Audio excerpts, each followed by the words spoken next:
Baik, assalamualaikum warahmatullahi wabarakatuh. Waalaikumsalam warahmatullahi wabarakatuh. Selamat datang, kami ucapkan terima kasih sudah memenuhi undangan dalam melaksanakan bimbingan kelompok yang keempat ya pada hari ini.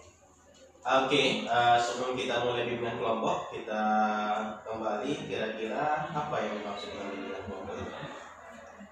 Ya, silakan. Baiklah, bimbingan kelompok itu adalah suatu layanan konseling yang memanfaatkan dinamika kelompok dan di mana berfungsi atau bermanfaat untuk menumbuh kembangkan aspek pribadi dalam diri setiap anggota kelompok, dan pembahasannya itu bisa bersifat umum, memang bersifat umum, dan bimbingan kelompok itu terbagi dari dua, yaitu bimbingan kelompok bebas dan juga tugas, di mana bebas itu pembicaraannya atau topiknya itu dilayangkan oleh anggota masing-masing anggota. Kalau misalnya yang tugas itu topiknya dilayangkan oleh pembina daripada bimbingan tersebut. Masih ada yang lain? Silakan. Silakan Dara dulu supaya pengalaman. Itu adalah menceritakan wawasan bersama untuk mendapat tanpa menyakiti hati yang memberi Kamu bicara. Bagus. Masih ada yang lain? Silakan. Adalah suatu pembahasan yang suatu layanan konseling yang memanfaatkan dinamika kelompok yang tujuannya itu untuk mengembangkan aspek pribadi, melatih bicara, berani bertukar rasa. Oke, masih ada? Coba di sini. Ini sebelum batasan.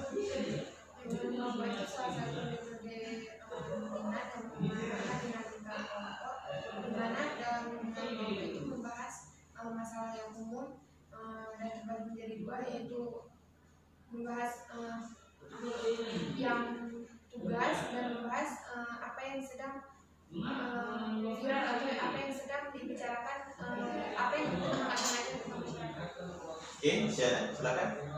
Bimbingan kelompok itu adalah suatu layanan konseling yang dimana memanfaatkan dinamika kelompok dengan topik-topik umum dan topik-topik tertentu. Terus tinggal lupa. Bimbingan kelompok. Bimbingan kelompok adalah salah satu dari layanan konseling, yaitu merupakan suatu pembahasan yang dibahas secara sesama agar melatih cara berbicara dan saling bertukar pikiran. Bagus. Oke, kita simpulkan bahwa bimbingan kelompok merupakan salah satu jenis layanan yang ada dalam bimbingan konseling dengan memanfaatkan dinamika kelompok. Dinamika kelompok itu adalah suasana yang hidup, bergerak, berkembang yang ditandai adanya interaksi dan komunikasi antar anggota kelompok. Tujuan dari bimbingan kelompok ini cuma dua. Yang pertama, mengembangkan aspek pribadi sehingga berani berbicara di muka umum, berani menyampaikan pendapat, berani berbeda pendapat dengan orang lain, sanggup bertengah rasa, dan mampu menyampaikan pendapat tanpa harus menyakiti atau menyinggung perasaan orang lain. Yang kedua, memperoleh informasi baru terhadap topik yang dibahas. Topik yang kita bahas itu bersifat umum yang tidak menyangkut masalah pribadi orang lain. Oke, dalam bimbingan kelompok ini caranya ya seperti kita ini duduk melingkar. Kenapa duduk melingkar? Ini untuk mempermudah interaksi dan komunikasi. Di sini tentang ada beberapa ketentuan yang harus kita lakukan, termasuk kita harus terbuka, menyampaikan seluruh yang ada dalam pikirannya, menyampaikan pendapatnya, menyampaikan idenya, menyampaikan gagasannya, dan mau secara sukarela tanpa harus ditunjuk terlebih dahulu. Kemudian dia ini merupakan beberapa asasnya. Oke, sebelum kita masuk kepada bimbingan kelompok, kita mulai dengan rangkaian nama. Karena kita sudah saling kenal, sekarang cukup kita perkenalkan cita-cita. Kemudian kenapa milih itu cita-citanya. Oke, saya mulai dari saya. Nama saya Marimun. Cita-cita memang dari dulu adalah pendidik, bukan dosen. Pendidik, apapun dia jenisnya dia menjadi pendidik. Mau jadi guru di pesantren, mau di sekolah, mau di kampus, yang penting saya mengajar. Karena memang dari kecil saya hobi dengan mengajar. Makanya ketika mengajar saya rasanya hilang stres, hilang gelisah, ada rasanya bermanfaat kepada orang lain. Sehingga dari SMP, di pesantren saya memang bercita-cita untuk mengajar. Oke, selanjutnya siapa lagi? Silakan Desi. Dari situ semenjak masuk kuliah itu pengen jadi konselor, tapi Desi kurang suka di sekolah. Desi kurang suka menjadi pendidik, tapi Desi mau pengen Desi buka sendiri praktek untuk konselor gitu. Karena Desi suka kita di situ kan kita bisa membantu orang gitu, menyembuhkan misalnya dia keterbelakangan mental atau segala macam itu. Desi suka dengan hal-hal kayak gitu. Terus Desi juga pengen di samping Desi buka praktek, Desi juga pengen jadi pengusaha. Bagus, berarti cita-citanya menjadi konselor sekaligus jadi pengusaha. Oke, yang lain silakan. Cita-cita mulia. Silakan, saya. Dulu cita-cita saya itu adalah menjadi guru, tapi semenjak masuk kuliah berubah menjadi konselor Islami.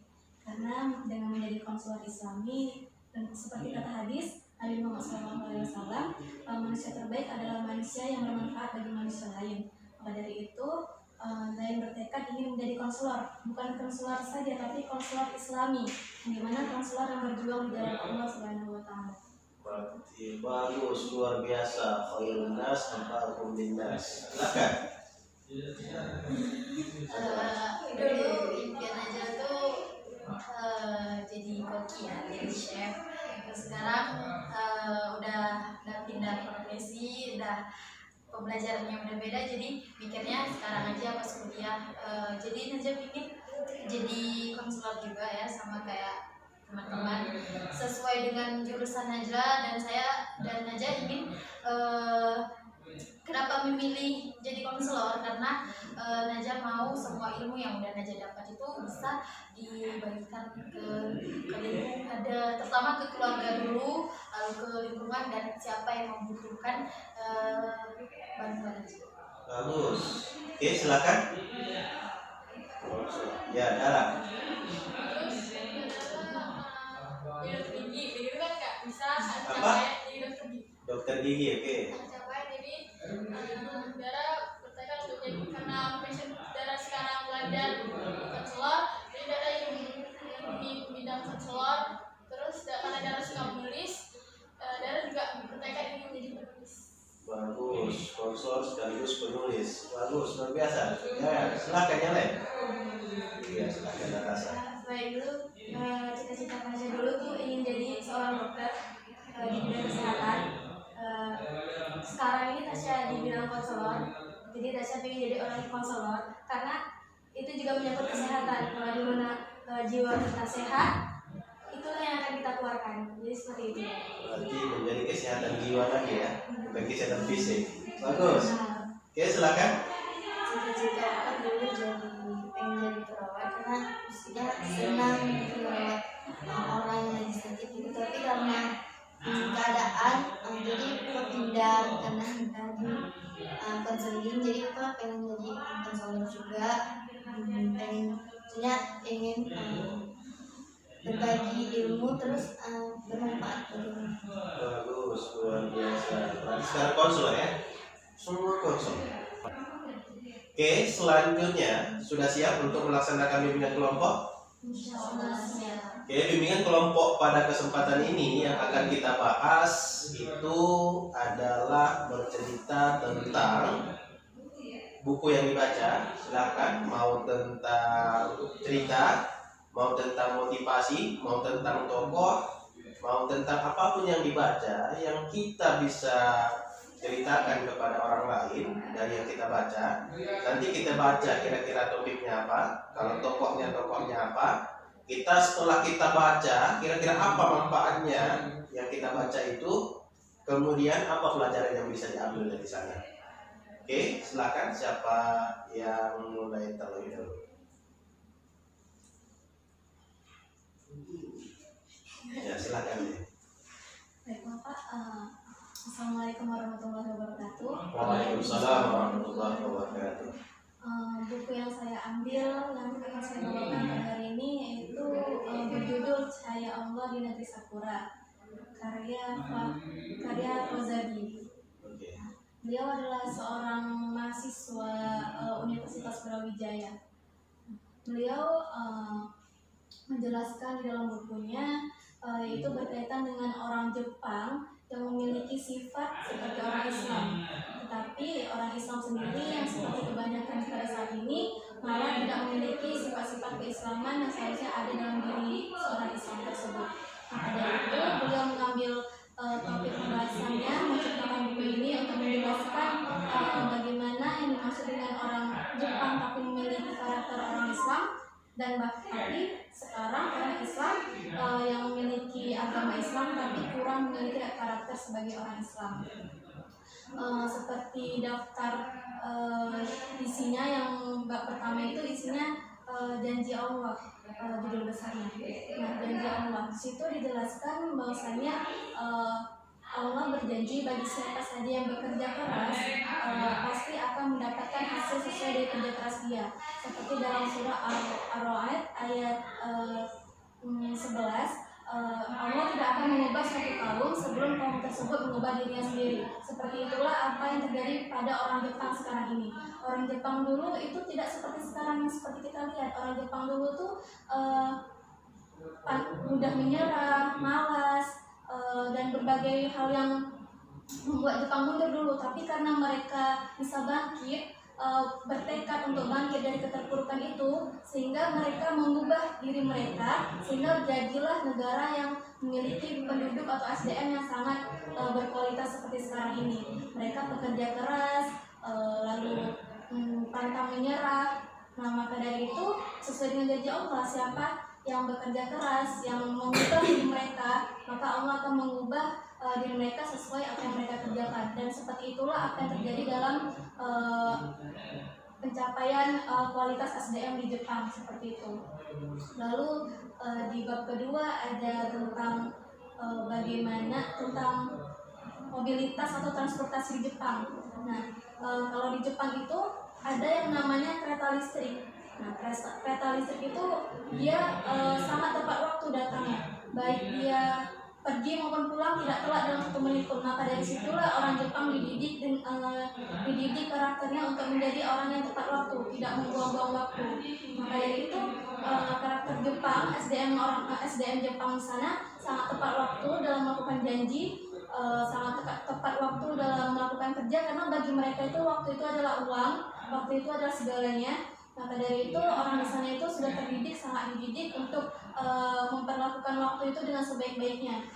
Maka dari itu sangat sesuai dengan Islam, yang dimana kita tidak boleh memboros-boroskan waktu. Seperti dalam sholat, kita orang Islam sekarang ini banyak sekali yang membuang-buang waktu dalam sholat, sering melama-lamakan sholat, maksudnya melalaikan sholat sehingga sholat di akhir waktu, menunda-undakan sholat. Nah, kalau misalnya kita menerapkan karakter orang Jepang yang tepat waktu tersebut, seperti saat sholat kita, saat azan sudah duduk di atas sejadah untuk melaksanakan sholat, maka seperti itu Islam pasti akan sangat berjaya, tidak kalah saing dengan orang Jepang yang mayoritasnya adalah ateis seperti itu. Lalu dengan mereka juga pintar yang dimana padahal mereka memiliki lahan yang cukup kecil, tapi mereka bisa menumbuhkan teknologi yang sangat canggih, tempat-tempatnya pun kecil, orang-orangnya pun banyak, seperti 127 juta jiwa kalau nggak salah di Jepang itu pada tahun 2011. 120 juta jiwa dengan ukuran wilayahnya tidak lebih besar daripada Pulau Sumatera, tapi bisa mengembangkan teknologi, bisa memanfaatkan lahan dengan sangat baik, karena mereka juga membuat lahan di bawah tanah seperti itu. Jadi mereka tidak hanya bekerja di atas tanah, tapi juga di bawah tanah mereka bekerja, dan juga memanfaatkan gedung-gedung dekat langit untuk memanfaatkan lahan yang lebih, karena kekurangan lahan yang mereka miliki seperti itu. Lalu mereka juga, tapi walaupun mereka itu pekerja keras, sangat tidak menghambur-hamburkan waktu, sangat tepat janji, tepat waktu dalam melakukan suatu hal dan pekerja keras, tapi mereka itu juga termasuk salah satu negara yang memiliki tingkat stres tertinggi. Kenapa? Karena mereka tidak memiliki iman di dalam diri mereka. Mereka sibuk bekerja, dan maka dari itu sehingga mereka terciptalah negara yang sangat maju sampai sekarang ini karena SDM-nya sangat unggul.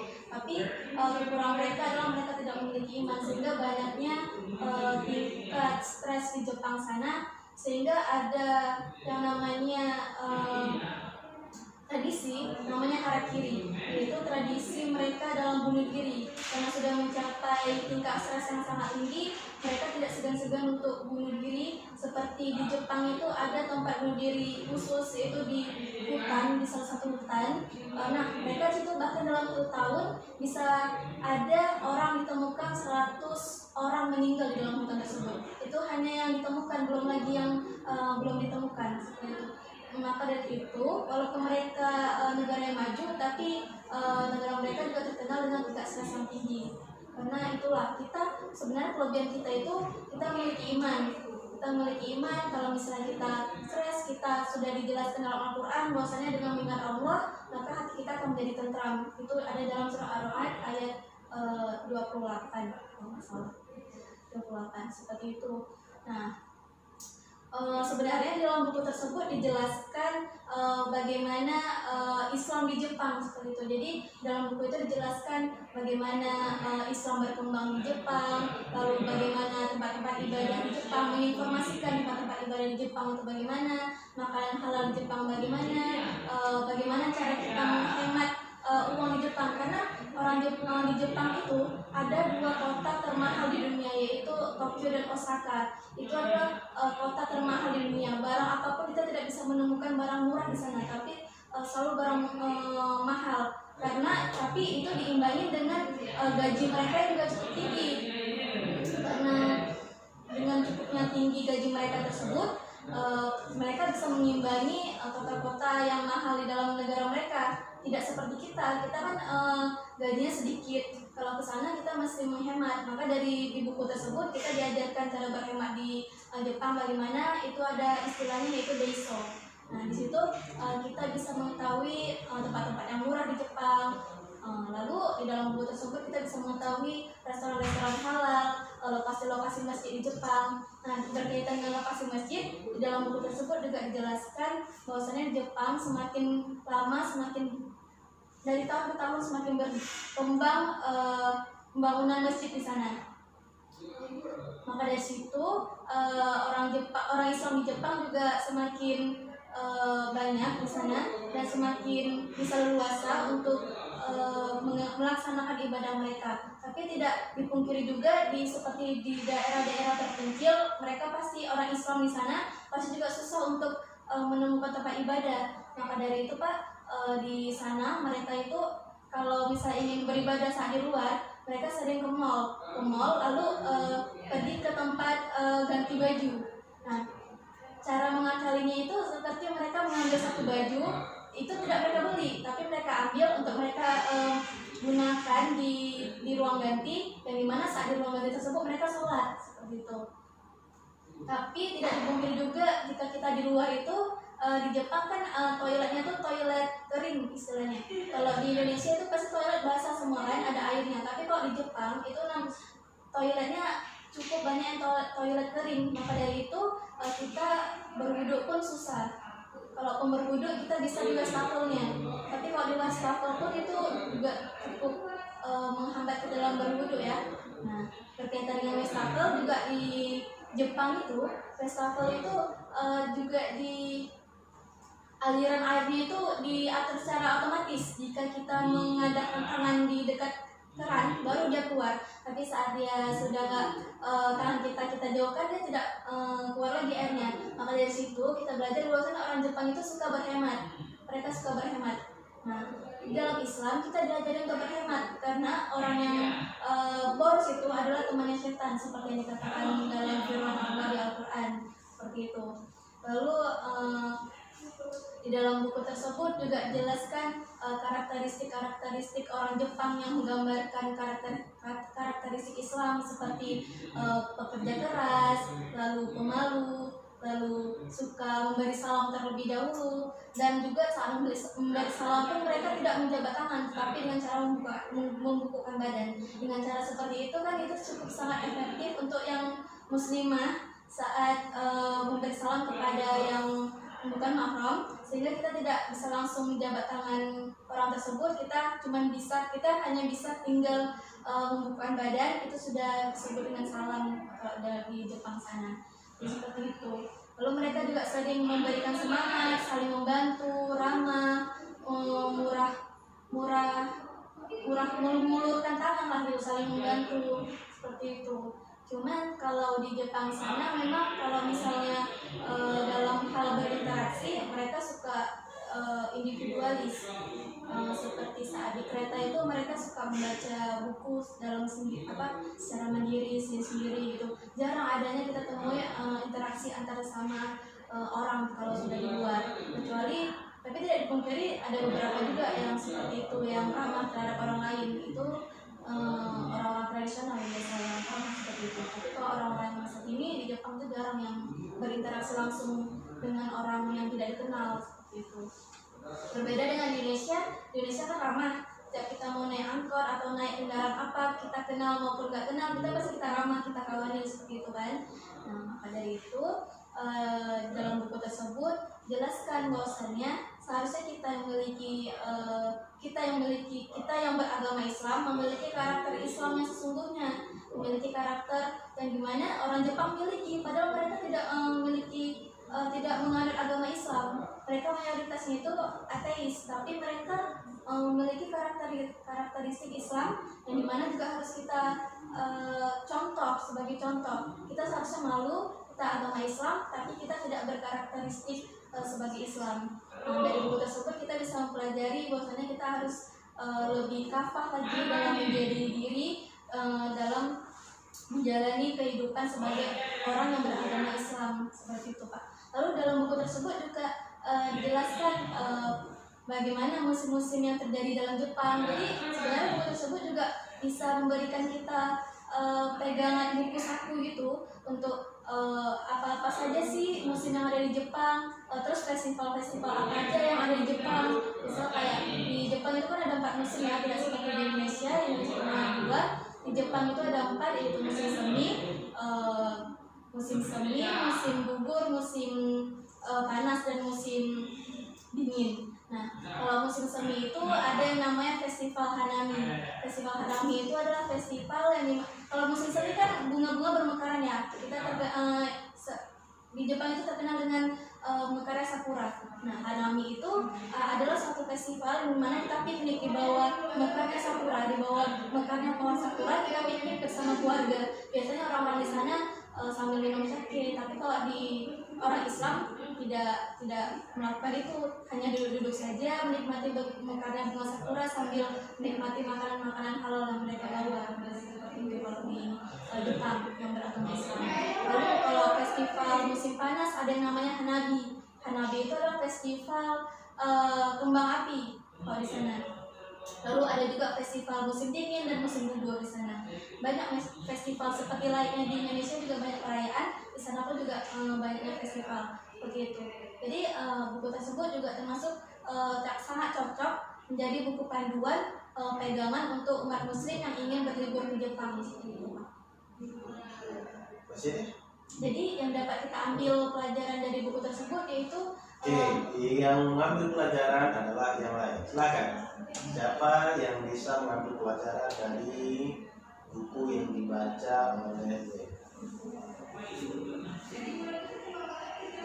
Silakan. Batasan. Kalau saya mengambil pelajaran dari buku yang Zen baca itu adalah orang Islam di Indonesia ini atau dimanapun sering berkarakter tidak seperti orang Islam. Kalau di Jepang sana mereka bukan Islam, tapi mereka mempelajari keislaman itu sendiri. Mereka membaca Quran juga, yang seperti saya baca juga di buku-buku lain. Mereka telusuri isi di dalam Al-Quran. Oke, masih ada? Ada tentang kebersihan juga, terus tentang kesehatan, terus membaca buku tadi juga, tentang membaca buku. Kalau di kereta itu lebih baik kita membaca buku kayak Zen bilang tadi, dengan orang Jepang kan karakternya seperti itu. Mungkin seperti itu. Oke, masih ada yang lain? Silakan. Ya, silakan Natul. Kan kata Zen di sana tuh mereka non muslim ya, nggak punya iman, tapi mereka berkarakter Islam. Sebenarnya yang menyebabkan dunia rakyat Indonesia seperti itu karena iman mereka yang tidak berfungsi, tidak berkembang secara tidak dipupuk. Iman itu tidak dipupuk, kayak seperti tidak beribadah. Sudah ditentukan sama Allah untuk beribadah, mengerjakan apa yang diperintahkan oleh Allah, menjauhi larangannya. Jadi yang menyebabkan Indonesia seperti itu karena imannya yang tidak berkembang dan tidak berfungsi. Dan kita di sini sebagai konselor Islami, kita mengembalikan mereka ke fitrah mereka yang sudah ada. Oke, masih ada? Silakan. Dara.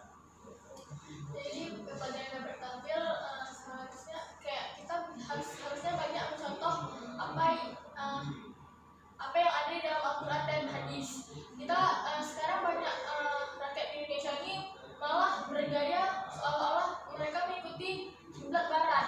Mereka mengikuti fashion Barat, apa yang terjadi di Barat mereka viralkan dan mereka ikuti, Pak. Sekarang harusnya kita bangga dengan Islam, dengan cara ajaran Islam yang bahkan orang Islam, orang Jepang aja yang nggak agama Islam, mereka menerapkan dalam hidup mereka itu cara-cara keislaman. Walaupun nggak ada iman, mereka menerapkan cara-cara keislaman dalam hidup mereka. Tapi orang Islam nggak menerapkan itu dalam hidup mereka.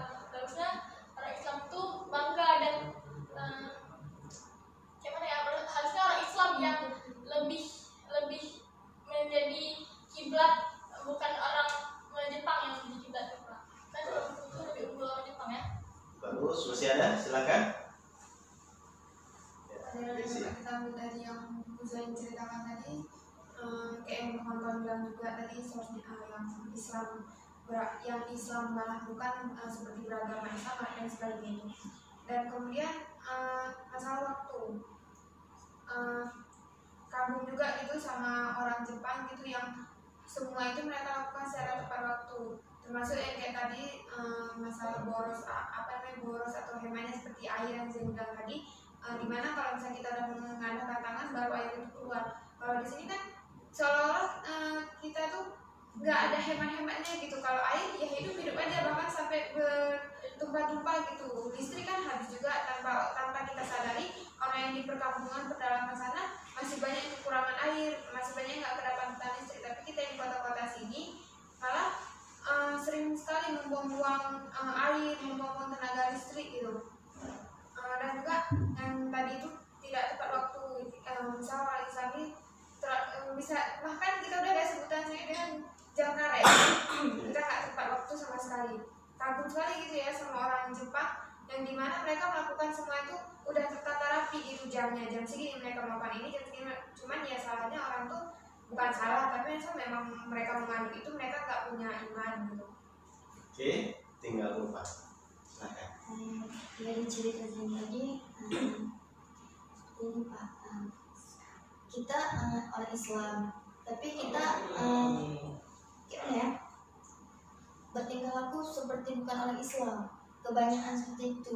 Terus pun apa yang misalnya diperintahkannya kita harus mengerjakan yang dilarangnya kita tidak mengerjakan, tapi sebaliknya banyak kejadian seperti itu. Terus kagum juga dengan orang Jepang karena dari mereka juga kita bisa belajar bahwasanya mereka yang bukan Islam tapi mereka menomorsatukan Islam.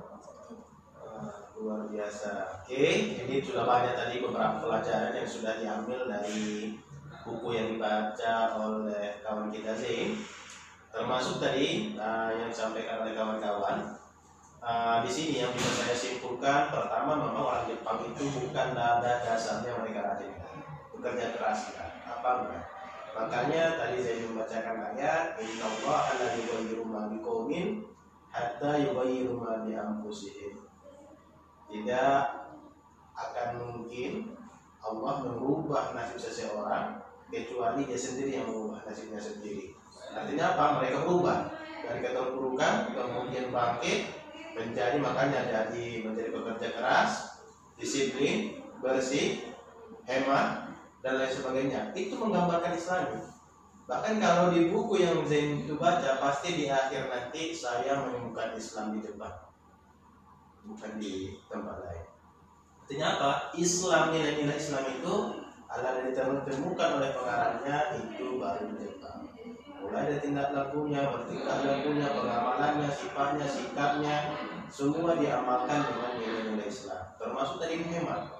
Di Islam kan nggak boleh mengaburkan air kalau nggak berguna. Masalah waktu, masalah yang sebagainya. Oke, kira-kira kesimpulan dari saya, silakan. Baiklah, kesimpulan dari saya itu ada patutnya kita harus merubah diri kita sebagai Islam sejati menjadi Islam yang kafah, menerapkan karakteristik Islam yang dibawa oleh Nabi Muhammad SAW. Seperti halnya orang Jepang, walaupun mereka mayoritasnya ateis, tapi mereka memiliki karakter dididik, memiliki karakter yang sebenarnya itu sangat sesuai dengan karakteristik Islam. Jadi dari situ kita harus belajar, memperbaiki diri, dan juga mengambil yang baik-baik atau contoh yang baik dari orang Jepang dan meninggalkan yang buruk-buruknya dan menjadi motivasi untuk kita sebagai umat Islam menjadi muslim yang kafah. Oke, selanjutnya yang kedua, silakan. Silakan, Desi. Desi menceritakan tentang buku Laskar Pelangi. Itu juga ada filmnya. Pasti rata-rata orang tahu di mana cerita Laskar Pelangi itu. Jadi udah baca buku itu sebenarnya udah sejak lama, cuman kan ada agak-agak lupa tadi baru baca lagi. Buku Laskar Pelangi itu menceritakan tentang 10 orang anak yang dimana mereka menempuh pendidikan itu dengan sangat semangat, padahal mereka dari latar belakang itu orang yang tidak mampu, orang yang memang benar-benar miskin. Mereka itu tinggal di daerah Belitung, kalau nggak salah Belitung. Dari situ pertama sekolah itu udah mau ditutup sama pemerintah karena sekolah itu udah memang betul-betul nggak layak pakai lagi dan siswanya pun nggak ada. Di hari pertama mereka mendaftar sekolah itu udah dikasih ancaman kalau misalnya sekolah itu nggak ada 10 orang yang berada di sekolah itu akan ditutup. Mereka di situ hanya ada 9 orang dan di detik-detik terakhir datanglah satu orang anak yang bernama Harun. Dia usia 15 tahun tapi dia keterbelakangan mental. Tapi dia datang ke situ memang karena dia mau belajar dan dia dibuat juga sama orang tuanya, kata orang tuanya daripada dia di rumah ngejar-ngejar anak ayam dan bisa nggak menjadi hal yang berguna, lebih bagus dia di situ sekolah. Jadi sekolah itu terselamatkan dengan adanya si Harun ini tadi. Dan di situ juga cuma ada guru 2 orang, kepala sekolahnya 1 laki-laki, lupa di sini nama bapak apa. Yang kedua itu ibu gurunya namanya Ibu Simah kalau nggak salah. Dan di situ mereka itu memang betul-betul mereka memang benar-benar ingin belajar bagaimanapun caranya, dan Desi sangat kagum sama salah satu dari 10 orang anak itu yang namanya Lintang. Dia itu pergi dari rumahnya itu ke sekolah dengan jarak 40 km naik sepeda, dan itu perjalanannya nggak mulus-mulus aja. Di tengah-tengah perjalanan itu itu tuh ada rawa yang memang buayanya itu banyak sekali, bahkan sebesar-besar batang pohon buayanya. Jadi dia melewati setiap hari jalan itu dengan cara tidak mudah dia ibaratnya menantang nyawa di situ setiap hari pergi sekolah. Tapi satu hari pun dia tidak pernah bolos dari sekolah, tidak pernah dia tidak masuk pelajaran. Pernah satu hari buaya itu di tengah-tengah jalan, dia sekitar jarak 10 meter gitu. Dia berpikir, nggak mungkin saya cuma gara-gara buaya bodoh ini saya nggak sekolah, tapi walaupun saya nyampe sekolah pasti saya terlambat, tapi tidak mungkin saya kembali lagi hanya gara-gara buaya itu. Abis itu ada orang yang menolong dia. Di situ panjang lagi sih sebenarnya ceritanya. Singkat cerita, dia sampai akhirnya ke sekolah itu udah mau habis jam pelajaran, tapi dia masih tetap bisa. Terus pernah juga dia pergi ke sekolah itu terlambat juga dengan gara-gara hal-hal itu juga. Tinggal satu mata pelajaran terakhir, itu cuman dia dengan bangga hati dia menyanyikan lagu Padamu Negeriku, kalau nggak salah judul lagu yang dia nyanyikan dengan bangga. Dan padahal dia udah melewati jalan yang panjang dengan 40 km, itu rantai sepeda dia putus sampai udah nggak bisa disambung lagi karena udah seringnya disambung gitu. Sampai ke sana dia cuma bisa, kawan-kawannya udah pada pulang, memang cuma satu mata pelajaran itu cuma tinggal bernyanyi, dan dia bernyanyi dengan semangatnya Padamu Negeriku tanpa ada rasa lelah. Memang nggak ada musuh-musuh, memang nggak ada. Di situ kagum kali kita, dimana yang orang ini yang memang sangat terbatas sekali, memang itu bahkan sekolahnya itu kalau malam untuk kandang ternak. Jadi orang tuh setiap pagi itu penuh dengan kotoran sekolah mereka itu, memang sama sekali nggak layak pakai lagi. Terus yang si Lintang ini juga pertama dia itu ayahnya ini seorang nelayan. Terus ayahnya ini memang nggak ngerti pelajaran sama sekali, cuman berpikir pasti ini akan mengubah hidup anaknya. Cuman ayahnya juga khawatir, kira-kira sanggup nggak sih anaknya gitu, kira-kira sanggup nggak, mungkin pas nanti SMP pasti anaknya udah nggak sanggup lagi. Tapi ternyata itu terbantahkan semua. Bahkan akhirnya kawannya Lintang ini yang satu tempat duduk sama dia yang namanya Ika bahkan nggak percaya gitu, bisa nggak ini kira-kira anak ini, karena dia pertama kali dia sekolah itu pertama kali dia pegang pensil dan dia nggak tahu cara pegang pensil. Ayahnya juga salah belikan pensil dan buku itu ayahnya salah belikan. Tanpa si Ika sadari, si Lintang inilah yang kemudian kedepannya menjadi orang yang paling jenius yang pernah dia kenal. Di situ dia sampai pernah memenangkan lomba cerdas cermat yang namanya Lintang ini, cerdas cermat, sampai dia mengalahkan orang yang lebih tua dari dia. Itu bahkan udah profesor kalau nggak salah, bisa terkalahkan dengan anak kecil. Di sini kagum kali gitu di situ, karena memang mereka semangat belajar mereka itu sangat tinggi semangat belajar itu, dimana mereka percaya pendidikan itu akan mengubah hidup mereka. Habis itu juga orang tuanya di situ satu-satunya sekolah Muhammadiyah Islam pertama di situ yang paling kecil. Lain ada juga sekolah negeri, tapi biayanya itu sangat mahal, orang tuanya nggak sanggup untuk biayain mereka. Terus gurunya ini mendukung, gurunya ini juga dimana semangat gurunya ini untuk ngajar anak-anak ini nggak pernah mudah gitu ya. Setiap bulannya itu gurunya ini hanya dikasih beras 15 bukan nggak sampai 15 kilo, pokoknya per bulan itu dia cuma dibayar dengan beras. Itu pun nggak cukup untuk membiayai dia dan adiknya. Jadi dia gurunya ini setiap malam menerima jahitan gitu untuk menyambung hidupnya. Dan tanpa patah semangat, gurunya dan kepala sekolah ini mengajari mereka, dan mereka bersepuluh ini sangat bersahabat dekat.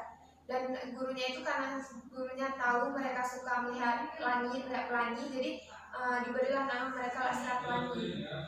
Mereka disebut dengan sebutan Laskar Pelangi. Kemudian pada suatu hari kepala sekolahnya meninggal, dan gurunya ini tetap gak patah semangat.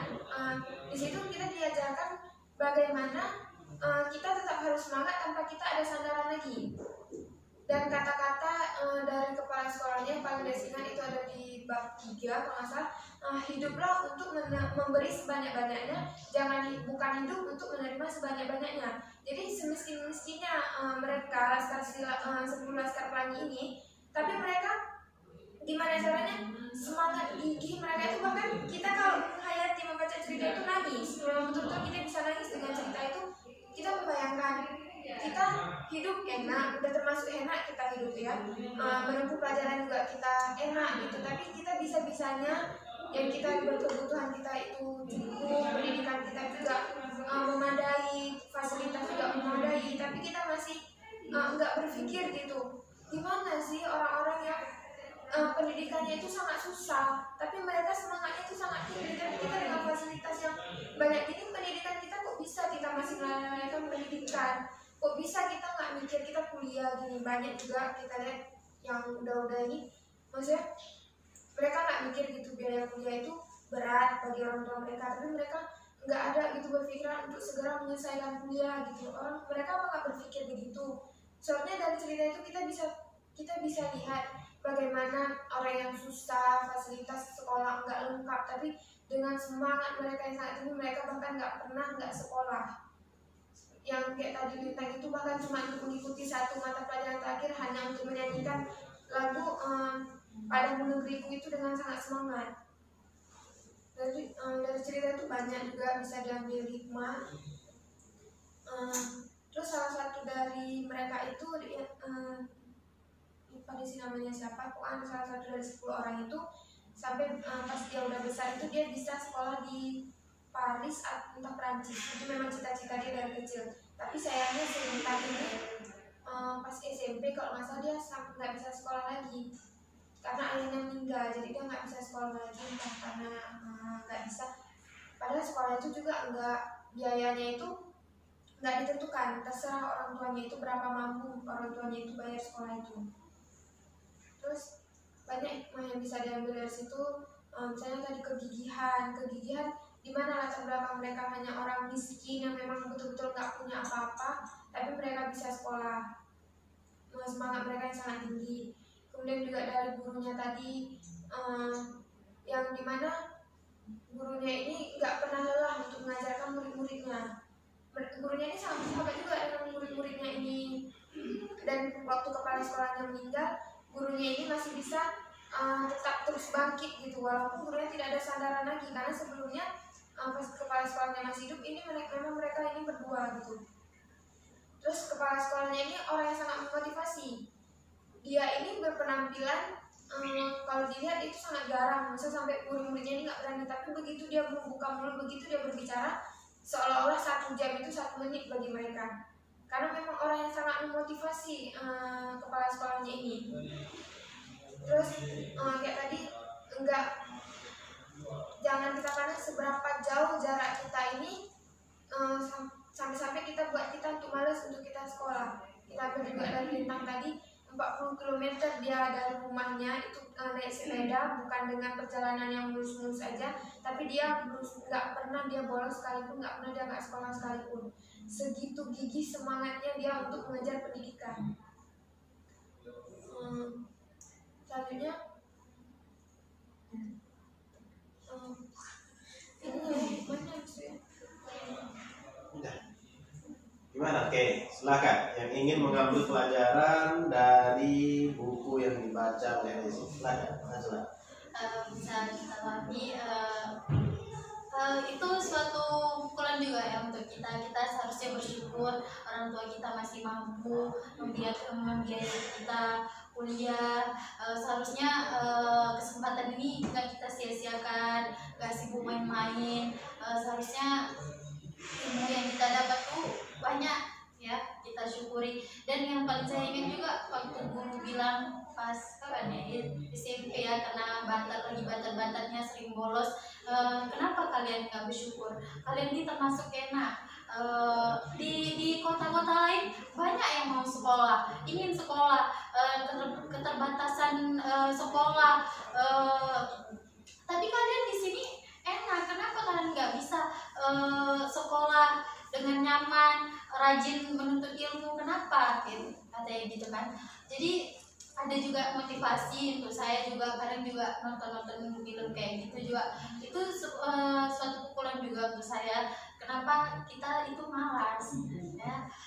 Kenapa malas padahal orang lain juga susah, tapi semangat mereka untuk mengejar pendidikan itu sangat tinggi. Jadi itu yang saya ambil hikmahnya untuk selalu menjunjung tinggi pendidikan.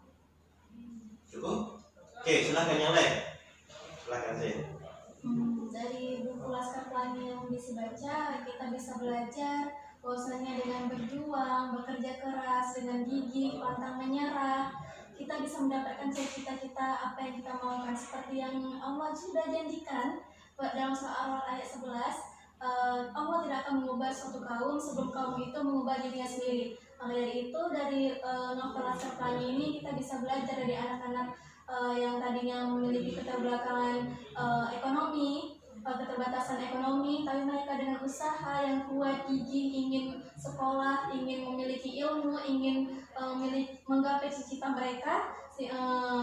Dengan begitu, itulah perjuangan mereka, ikhtiar mereka, maka sesuai janji Allah, Allah akan memberikan yang terbaik untuk mereka. Maka dari itu kita harus berjuang, bekerja keras, pantang menyerah, kita harus menggapai cita-cita kita.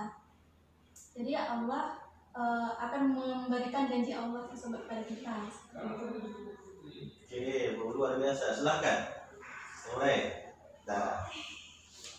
Jadi pikir sekarang itu cerita Laskar Pelangi itu untuk yang zaman sekarang, anak-anak zaman sekarang itu kayak pukulan keras untuk anak-anak zaman sekarang itu. Anak-anak zaman sekarang itu malah lebih tidak suka membaca, mereka lebih suka sama game, sama aplikasi yang ada di HP, gitu.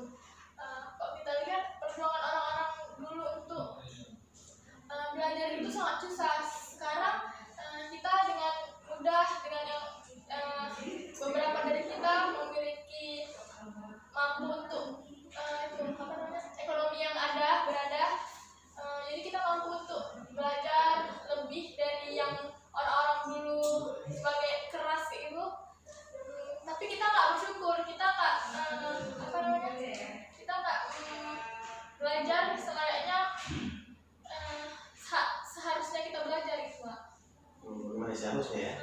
Istilahnya kita apa adanya, bukan bagaimana yang seharusnya. Oke, yang lain silakan. Ulfa dulu. Silakan. Natasha. Pelajaran yang saya ambil di bukunya Desi, seperti teman-teman tadi bilang, bahwasanya itu adalah pukulan keras untuk anak-anak yang belajar di zaman sekarang. Dengan mereka padahal sudah enak, pendidikan sudah bagus, terus segala transportasi juga udah ada, malah yang keterbelakangan seperti orang-orang yang di desa harus berjuang demi pendidikan. Zaman sekarang ini anak-anak pada sudah enak, sudah ada alat transportasi yang lebih bagus daripada di perdesaan lainnya. Itulah memanfaatkan keenakan tadi.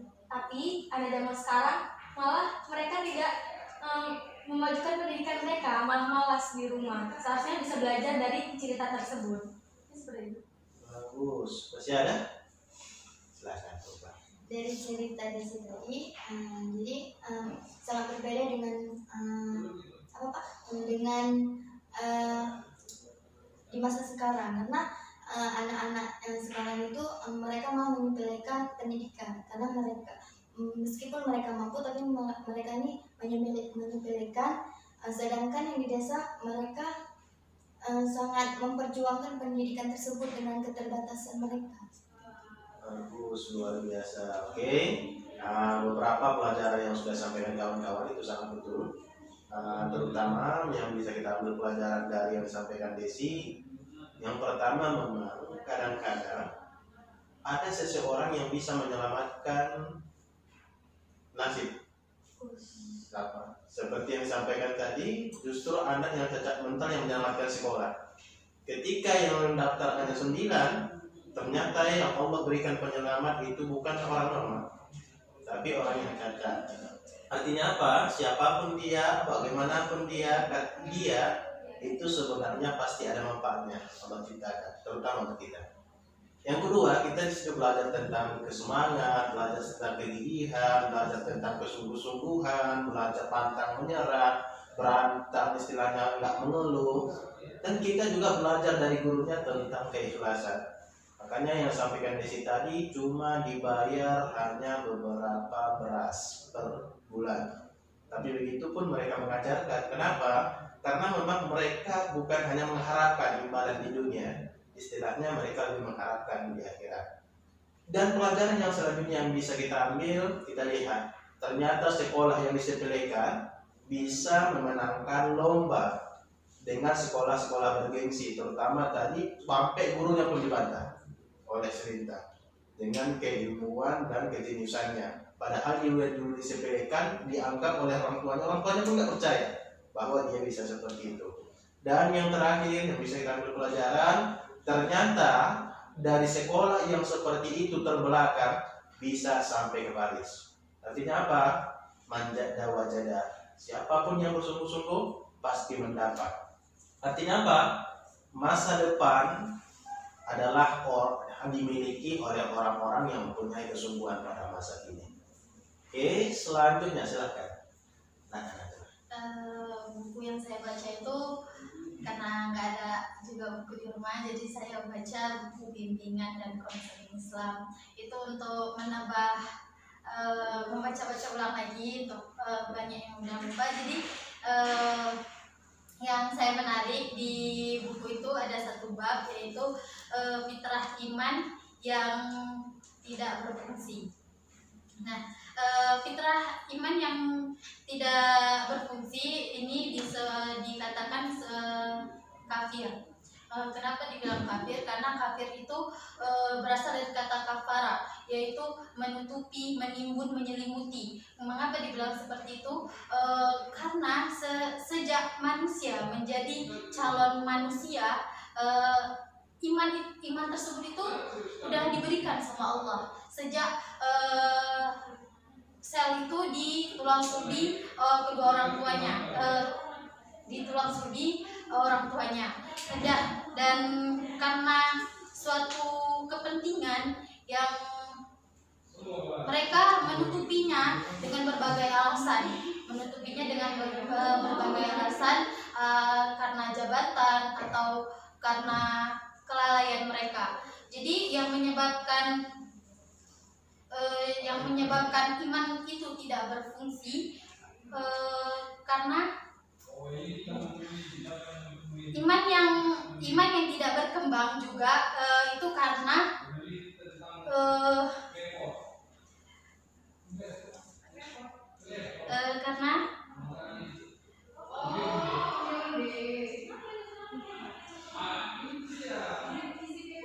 iman yang tidak berfungsi itu dikatakan kafir.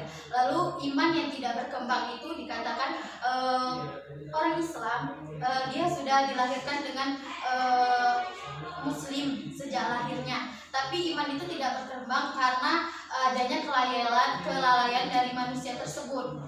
Karena bisikan setan juga. Kelalaian tersebut bisa kita lihat dengan teknologi yang sekarang ini, di mana yang tidak kita temukan televisi, di mana orang-orang yang tidak memiliki handphone, semua lalai karena teknologi itu. Dan manusia juga, orang Islam juga tidak berfungsi imannya itu karena bisikan setan. Sudah ada dalam suatu surat yang saya ingat, setan itu datang dari depan, dari belakang, dari kiri, dari kanan dan kiri manusia. Artinya kenapa? Artinya itu setan itu melakukan segala cara untuk menjerumuskan manusia untuk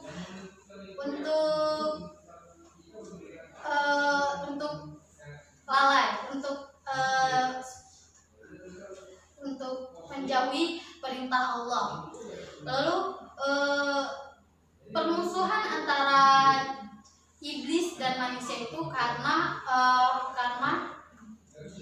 iblis merasa dia paling sempurna karena dia diciptakan dari api dan Adam diciptakan dari tanah. Sebenarnya Allah menyuruh mereka untuk menyembah, bukan untuk menyembah Adam. Sebenarnya Allah ingin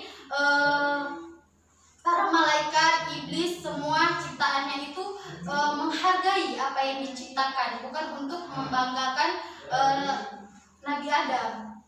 Lalu fitrah yang, jika kita lihat fitrah yang berkembang itu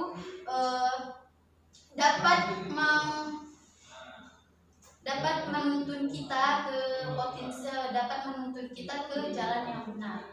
Dengan cara apa kita menumbuhkan iman kita itu dengan cara beribadah kepada Allah dan menjauhi larangannya. Oke, cukup. Oke, silakan. Yang ingin ambil pelajaran dari apa yang disampaikan kawan kita Najla. Silakan. Jesse. Pada kami dari yang Najla baca tadi, kita jangan terpengaruh sama setan atau jin kita hanya dengan teknologi yang semakin maju sekarang. Ada memang pasti yang kayak katakan Najla tadi, di mana kita dapat orang yang nggak punya HP, masih banyak sekarang yang orang yang nggak punya HP gitu kan. Misal karena Desi tahu gitu, karena pun adik Desi juga ada yang SD, terus banyak kawan-kawan dan kawan-kawannya itu yang masih orang tuanya itu masih mengantar mereka naik sepeda, jalan kaki, dan bahkan jangankan untuk HP yang seperti kita pegang, HP untuk hanya nelpon dan SMS saja kan mereka nggak punya. Jadi sekarang dengan pendidikan kayak gini, dengan secara daring gitu, mereka sangat susah gitu untuk mengikuti pelajaran gitu. Bahkan anak-anaknya ini sampai ketinggalan pelajaran karena memang nggak punya HP atau segala macam itu. Jadi jangan kita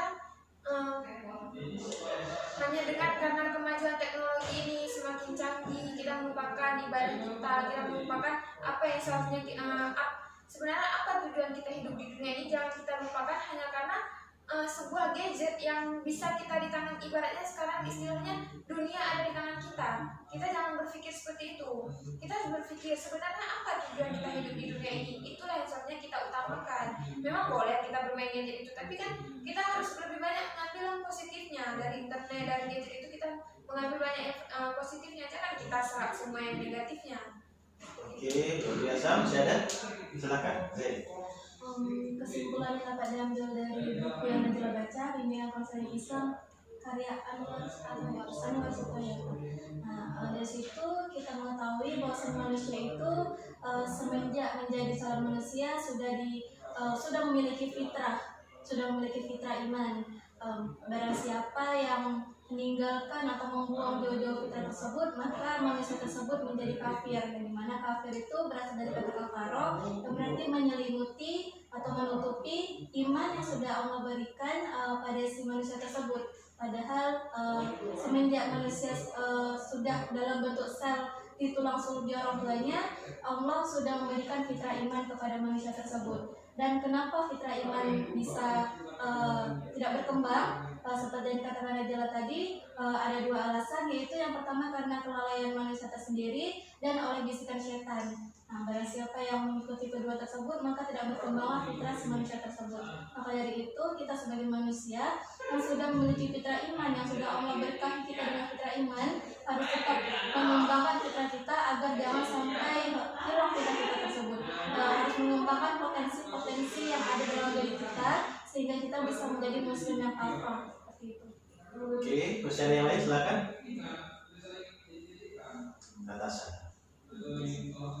Baik, yang saya ambil dari buku yang Najla baca adalah bahwasanya kita harus memperkuat iman kita dari godaan-godaan setan yang ada. Mungkin seperti itu, Pak. Oke, masih ada? Silakan. Jadi yang masalah iman dan godaan setan, manusia orang Islam kan udah beriman sama Allah. Terus kita setelah kita ada iman, kita harus bertanggung jawab atas apa-apa yang harus kita lakukan dalam Islam. Gak boleh lalai, selalu harus tepat waktu, menjaga apa-apa yang harus dijaga gitu Pak. Jadi jangan tetap harus bertanggung jawab atas iman yang udah dimiliki. Oke, luar biasa. Silakan. Tinggal ini Pak. Meskipun dari cerita Najla tadi, meskipun banyak orang yang di luar sana tuh masih lalai dengan keimanannya, tapi bagaimana caranya pun mereka ada tanggung jawabnya gitu Pak. Ada tanggung jawabnya apa yang telah mereka apa yang Allah telah berikan, tapi mereka lalai, maksudnya tidak mengerjakan apa yang diperintah dan yang dilarang itu yang mereka kerjakan. Oke, bisa kita simpulkan yang disampaikan oleh kawan kita Najla tadi, bahwa kesimpulan yang pertama, bahwa setiap kita sebenarnya sudah dikasih oleh Allah bekal. Bekal yang paling pertama Allah berikan adalah bekal iman. Alastu birabbikum qalu bala syahidna. Apakah engkau tahu ya aku sebagai Tuhan kamu? Kita semua menjawab bala syahidna. Ya Allah, kami yang menjadi saksi bahwa engkau adalah Tuhan kami. Makanya setiap manusia kullu mauludin yuladu alal fitrah. Setiap anak lahir dalam keadaan suci. Suci adalah termasuk fitrah keislaman tadi. Makanya Pak Abawahu, orang tuanya lah yang menjadikan anaknya Yahudi, Nasrani. Makanya Nabi bilang tadi ada yang imannya tertutup dari kafir. Kenapa? Menutupi itu tadi. Kafir, dari atas kafir itu penutupi, terhalang, sah dan lupa dengan janjinya ketika di alam ruh, dan ada yang nggak berkembang. Kenapa nggak berkembang? Bisa jadi tadi karena kelalaian atau bisikan setan. Kalau yang berkembang, kalau ibadah, makanya iman itu yazidu wa yanqus, bisa bertambah dan bisa berkurang. Kapan dia bertambah? Nilai ibadah. Kapan dia berkurang? Ketika lalai dan terpengaruh dengan bisikan setan. Padahal setan innahu lakum aduwwun mubin. Oke, selanjutnya silakan yang keempat ya. Baca buku kepribadian psikologi, karena ada buku juga. Jadi di situ ada beberapa diperjelaskan tentang perkembangan manusia. Perkembangan manusia. Lalu ada juga dijelaskan tentang fase-fasenya yang bayi beberapa kapan menyusui. Dari hari pertama sampai kapan bayi laki-laki dinyusui itu Pak. Lalu di situ saya membacanya ada tentang karakteristik. Jadi dalam buku itu saya suka membaca buku itu karena kita jangan menilai orang terlebih dahulu, tapi nilailah diri kita sendiri, apa kekurangan kita dan apa kelebihan kita. Tapi kan kita jangan memandang orang dengan sebelah mata seakan-akan kita sempurna. Jadi di dalam buku itu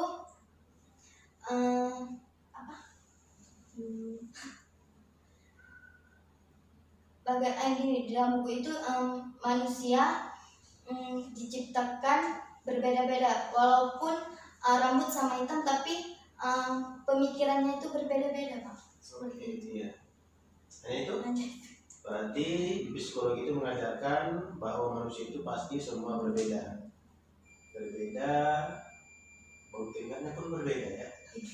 Tabiat, karakter, sifat, akhlak, kepribadian dan lain sebagainya. Oke, silakan. Apa yang ingin kamu pelajari dari yang disampaikan? Silakan. Dari yang disampaikan tadi ini buku dari psikologi kepribadian itu setiap orang itu memiliki kepribadian yang berbeda-beda. Jadi kita sesama manusia harus saling menghormati pendapat satu sama lain. Jangan kita berpikir apa sih pendapat yang dia berikan itu kok kayaknya nggak masuk akal gitu. Tapi jangan gitu. Tapi kalau memang kita nggak menerimanya, tapi cobalah maksudnya nggak menerimanya itu secara halus gitu. Jangan main kasar, maksudnya jangan langsung menolak mentah-mentah gitu pendapat orang, karena kan setiap manusia ini memiliki pribadian yang beda-beda, memiliki sifat berbeda-beda. Jadi nggak boleh kita mengutamakan diri kita menganggap kita yang paling benar, kita menganggap semua itu cuma kita yang tahu. Kan kita nggak tahu, bahkan bisa jadi orang memiliki pengetahuan yang lebih besar dari kita, tapi dia sendiri nggak tahu cara mengeluarkannya. Oke, silakan. Ya, Dara. Jadi dengan adanya perbedaan yang buku yang Pak baca, ada perbedaan jangan membuat antara satu dan yang lainnya itu menjadi permusuhan. Yang Desi bilang, kita harus menerima perbedaan yang ada terjadi, yang Allah ciptakan di muka bumi ini. Apapun itu ya jangan menjadikan itu apa sih kok dia kayak gitu sih, kayak gitu. Maksudnya jangan dianggap, jangan dimusuhi dan jangan kita hanya bisa menerima, ya itu kan ketetapan Allah yang menjadikan manusia ini berbeda-beda. Oke, silakan. Setelah Dara, siapa lagi? Ya, Dari buku psikologi kepribadian ketahui bahwasannya manusia itu memiliki kepribadian yang berbeda-beda. Dengan adanya buku psikologi kepribadian, itu kan tertera teori-teorinya. Maka dari teori-teori tersebut kita bisa mempelajari bagaimana asal dari kepribadian seorang. Oke, bagus. Silakan, lanjut. Dari buku tersebut kita tahu bagaimana karakter orang-orang di sekeliling kita, dan kita banyak juga teori bagaimana kita menanggapi orang-orang tersebut. Oke, silakan.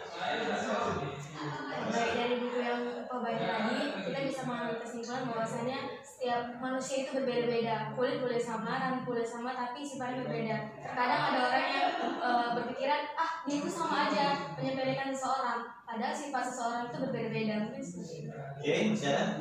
Cukup ya? Pas, berarti pelajaran yang bisa kita ambil, terimalah perbedaan, jangan paksakan persamaan. Kadang-kadang kita harus sepakat di perbedaan, dan tidak boleh sepakat harus sekarakter. Makanya jangan paksakan kamu menjadi orang lain atau orang lain menjadi dirimu. Artinya apa? Sebagai orang terpelajar, kita harus mampu memandang dari segala sudut pandang orang lain, bukan hanya dari menurut kita sendiri. Oke, silakan. Yang selanjutnya. Jangan nih. Buku yang saya baca itu berjudul Mukjizat Ilmiah di Bumi dan di Luar Angkasa. Jadi di dalam buku itu banyak subjudul Pak. Jadi nggak semuanya dari baca, hanya yang tertarik dari baca itu Pak. Jadi tentang bumi itu bulat. Yang konspirasi sekarang kan ada yang mengatakan bahwa bumi itu bumi bulat dan bumi datar. Banyak konspirasi itu. Tapi di buku ini menjelaskan tentang maksud Allah mengatakan dalam firman-Nya itu, kami telah menghamparkan bumi. Yaitu yang maksud itu adalah manusia melihat bumi itu sebagai hamparan. Kalau manusia melihat sudut dari bumi, berarti bumi itu ada bentuk lain. Tapi karena bumi itu dihamparkan, maka dia tidak memiliki sudut di ujungnya. Terus di judul selanjutnya yaitu ada seorang ilmuwan Mesir. Dia tentang Mekah yang menjadi sumber energi terbesar. Jadi dia dulu melihat keresahan orang-orang asing dan daerah-daerah terpencil yang susah dalam mengatur kiblat. Dia begitu mencocokkan dengan semua. Dia mengatur membuka peta. Dia mentitik-titikkan setiap kota dan desa-desa, semua tertuju ke dalam satu titik, yaitu Mekah. Terus di dalam buku ini juga ada tentang Neil Armstrong. Dia tuh kan ada yang bilang dia orang pertama kali yang menginjakkan kaki ke bulan. Terus sekarang dia udah masuk Islam karena dia saat dia pertama kali menginjakkan kaki ke bulan, dia mendengar suara azan. Lalu saat dia udah di bumi nih Pak, dia pergi ke Mesir, dan itu dia mendengar suara azan. Tapi dia tanya sama kawannya, itu suara apa ya gitu. Terus kata dia itu suara panggilan orang-orang untuk menyuruh orang-orang Muslim untuk sholat. Tapi ini suara yang pertama kali saya dengar di bulan gitu. Dengan adanya suara itu, dia mulai mempelajari tentang Islam dan memeluk agama Islam. Terus tentang rasa ketakutan dan air hujan, tentang perang Badar yang mereka saat itu umat Muslim hanya memiliki 300 tentara dan orang kafir memiliki 2 kali 1000 tentara. Jadi di situ mereka Allah berfirman, pokoknya janganlah engkau takut, gitu Pak.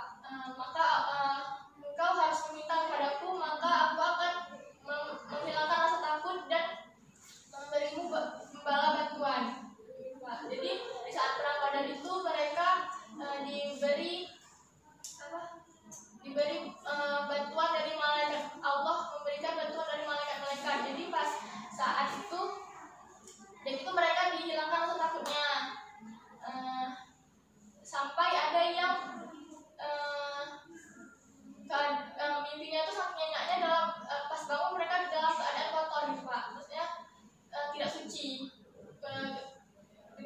keadaan mimpi basah berjinut gitu Kak. Jadi itu gara-gara bisikan setan. Itu setan bilang, bagaimana engkau bisa ikut perang berjihad kepada jalan Allah dengan badan yang najis gitu. Jadi dengan ya, itu Allah menurunkan hujan untuk membersihkan menyucikan badan-badan mereka. Hanya itu? Oke, silakan. Yang ingin mengambil pelajaran dari yang disampaikan oleh kawan kita, Dara. Silakan. Baiklah, dari buku yang Dara baca, Mukjizat Ilmiah di Bumi dan Luar Angkasa. Dari bab pertama yang Dara katakan bahwasanya mengenai konspirasi apakah bumi bulat atau datar, dari situ saya pun menganut bumi bulat. Sebagaimana yang Allah firmankan, Allah memasukkan siang ke malam dan malam ke siang. Itu menandakan bahwasanya bumi itu bulat. Kenapa orang-orang flat earth atau penganut konspirasi bumi datar mengatakan bahwasanya bumi itu datar?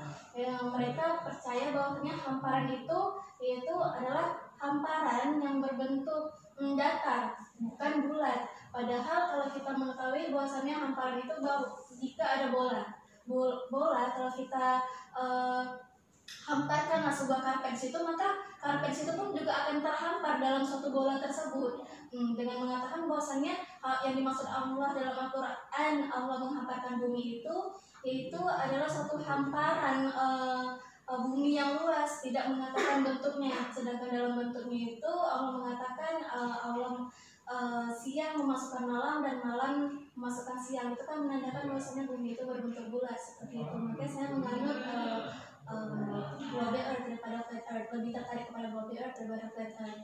Terus mengenai perang Badar itu juga yaitu kuasa Allah yang dimana tentara kafir pada saat itu 1000 orang, tapi tentara Badar pada saat itu 300 orang bisa mengalahkan tentara kafir yang lebih banyak jumlahnya. Itulah kekuasaan Allah, itulah janji Allah. Jika kita bertakwa kepada Allah, jangan takut kepada musuh kita meminta mohon kepada Allah, maka Allah akan menangkan suatu kemenangan itu untuk kita. Seperti itu.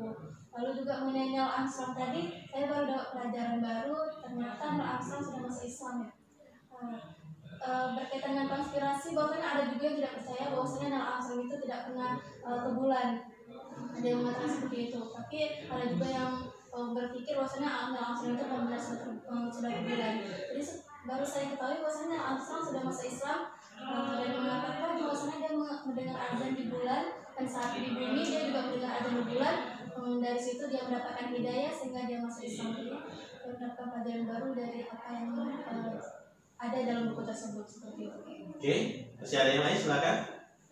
Silakan Desi. Kita dari yang Dara baca tadi, yang kayak masalah mukjizat tadi, bisa dari bulan itu dia mendengarkan azan sehingga dia memeluk agama Islam. Jadi kita apalagi kita yang memang dari kita terlahir itu kita memang sebagai orang muslim, sebagai orang Islam, kita harus percaya bahwa mukjizat itu bisa kapan saja terjadi pada kita. Buktinya dia aja yang bukan orang Islam aja bisa dapat mukjizat itu gitu. Dia bisa mendengar suara azan di bulan, dan di bumi juga dia bisa mendengar suara azan, dan sehingga dia mempelajarinya, mencari tahu tentang Islam, dan bahkan sekarang memeluk agama Islam. Berarti kita harus percaya mukjizat itu bisa terjadi kapan aja sama kita. Oke, masih ada? Silakan. Baik, dari buku yang Dara baca tadi tentang mukjizat ilmiah di bumi dan di luar angkasa, kita dapat pembelajaran baru bahwasanya yang kayak pertama yang Dara baca tadi yaitu bumi itu berbentuk bulat atau datar. Kita dapat pembelajaran dari situ bahwasanya kayak Zen bilang tadi, dia mempercayai kalau bentuk bumi itu bulat bukan datar. Terus yang selanjutnya itu tentang Neil Armstrong tadi, bahwasanya dia ke bulan mendengar suara azan, dan dia ke bumi mendengar lagi suara azan, lalu dia masuk Islam dengan mukjizat itu tadi. Mungkin seperti itu pembelajaran yang saya dapatkan di buku yang Dara baca tadi. Ini teman-temannya Silakan. Silakan, Pak. Dari buku yang Dara baca tadi, itu dapat jadi pelajaran baru buat saya. Karena saya juga kurang baca buku, jadi saya tidak tahu, baru tahu yang baca dari Dara bilang itu Armstrong. Itu dia yang bukan Islam aja, kayak Desi bilang, yang bukan Islam aja tapi dia mendapatkan mukjizat. Apalagi kita dari lahir sudah menjadi Islam tapi kita tidak mempercayai mujizat itu. Oke, silakan. Saya juga percaya dengan bahwasannya bumi itu berbentuk bulat, dan yang media titik dari Neil Armstrong itu berarti iman, fitrah imannya sudah berkembang. Jika fitrah iman sudah berkembang, maka ia dapat menjadi optimal bagi fitrah jasmani, rohani, dan ruh. Oke, luar biasa. Oke, bisa kita simpulkan yang disampaikan oleh Dara memang mukjizat itu nyata. Artinya pelajaran yang bisa kita ambil bahwa tidak segala sesuatu itu harus sesuai dengan akal kita. Mukjizat itu di luar akal. Ternyata dari 300 bisa mengalahkan yang 1000, akal tidak akan menerima. Dengan perlengkapan yang cukup, kuda, peralatan, sementara orang ini hanya apa adanya. Tapi mukjizat itulah yang Allah berikan kepada salah seorang nabi. Istilahnya wama romaita iz romaita walakinnallaha rama. Bukan kamu yang melempar.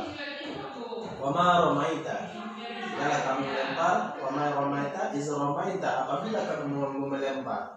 Walakinnallaha rama, artinya Allah yang melempar. Artinya apa? Dalam situasi apapun jangan pernah lepaskan usahamu daripada tawakal kepada Tuhan. Kenapa? Karena memang akal kita kadang-kadang istilahnya kekuasaan itu, Allah itu istilahnya adalah kulli syai'in qadir, kuasa atas tiap-tiap sesuatu. Kadang-kadang kita mengharapkan mukjizat itu terjadi pada kita.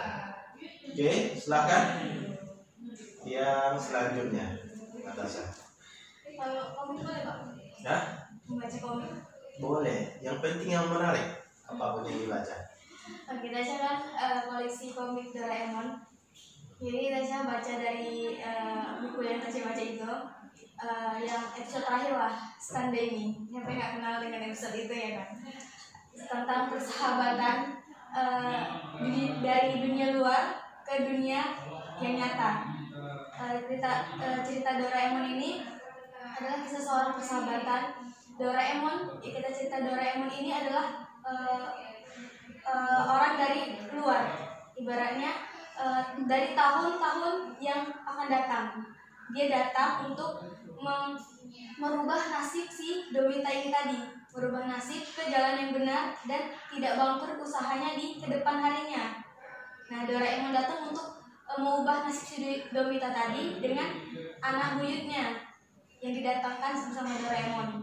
Seperti itu ceritanya. Nah, sampai dibuat film. Jadi sebelum film itu ada, Tasya udah baca komiknya duluan.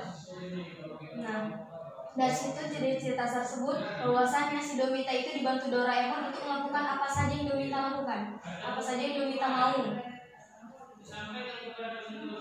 Yang Domita mau, seperti iya kan Domita? Nah, apa saja yang Domita mau sampai yang terakhir kalinya yaitu Doraemon akan kembali ke masa depan karena misinya sudah selesai. Bahwasannya dia sudah merubah nasib si Nomita tadi. Bahwasannya dia akan berubah di kedepan harinya, usahanya tidak akan bangkrut dan menikah dengan Shizuka. Nah, sebelum dia balik, dia kasih tentang pil obat gitu. Untuk kalau misalnya dia mau si Doraemon tadi kembali, dia harus minum obat itu tadi. Nah, di akhir cerita si Domita juga minum obat itu tadi dan Doraemon kembali lagi. Gitu. Oke, silakan. Yang ingin bertanya, silakan. Pembelajaran yang dari cerita itu ya itulah arti sahabat. Hanya itu, silakan. Ya, silakan. Dari komik Stand By Me Doraemon kita mengetahui belajar bahwasannya persahabatan itu dari komik Doraemon ya Stand By Me, bahwasannya persahabatan itu tidak membatasi antar ruang dan waktu, dan juga dari persahabatan itu kita harus belajar jangan menyia-nyiakan sahabat yang telah membantu kita, yang membawa kita pada kebaikan. Islam kan juga mengajarkan seperti itu ya, jika ada sahabat yang membawa kita pada kebaikan, pegang erat dia karena mendapatkannya itu susah, seperti itu Pak. Oke, silakan yang lain. cerita kita tadi ya sama juga, pasti itu ini ya tentang persahabatan gitu. Dimana seorang sahabat itu rela melakukan apapun demi sahabatnya gitu. Karena menurut Desi pun emang ini bilang nomor satu itu adalah keluarga. Menurut Desi iya, nomor satu adalah keluarga dan nomor dua adalah sahabat. Karena kita pasti nggak bisa menceritakan semua hal sama keluarga kita. Pasti kita ada orang yang lebih dekat dengan sahabatnya gitu. Kita pasti menceritakan dengan keluarga, tapi pasti lebih leluasa kita menceritakan dengan sahabat kita. Kayak saya bilang juga tadi, pegang erat sahabat kita kalau memang dia itu membawa kita kepada ke jalan Allah, kepada kebaikan gitu. Pegang erat, jangan kita lepas gitu.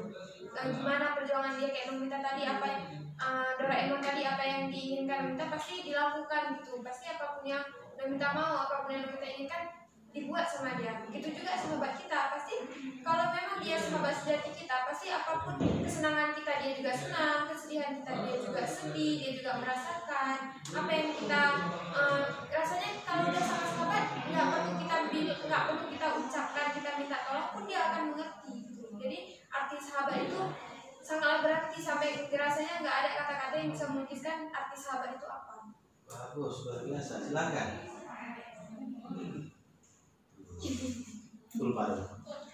Dari cerita Tasya tentang sahabat ya, kalau menurut Oka sahabat itu berarti karena dia yang mendorong kita ke jalan yang benar, walaupun gini ya, walaupun dia tahu diri kita ini maksudnya jahat kayak gitu Pak, tapi dia bisa membantu kita ke jalan yang benar. Karena ada dia pun kita juga lebih tahu bagaimana cara kita untuk mengerti orang lain. Oke, silakan. Jadi dari komik yang saya baca sama ibu, kita dapat mengambil kesimpulan, dapat mengambil pelajaran, yaitu kalau ada sahabat yang memang benar-benar dia sahabat sejati. Terkadang ada orang yang hanya berteman untuk memanfaatkan kita, jadi kan kayak itu nggak bagus. Jadi kalau misalnya ada yang benar-benar ingin baik sama kita, dia mendukung kita, mensupport kita. Kalau kita salah, dia kasih tahu kayak gitu ya, kita harus bantu dia juga Pak. Jangan hanya ingin menerima, kita harus memberi juga. Oke, luar biasa. Lumayan habis ya. Oke, bisa kita simpulkan yang disampaikan oleh Natasha tadi, memang indahnya persahabatan.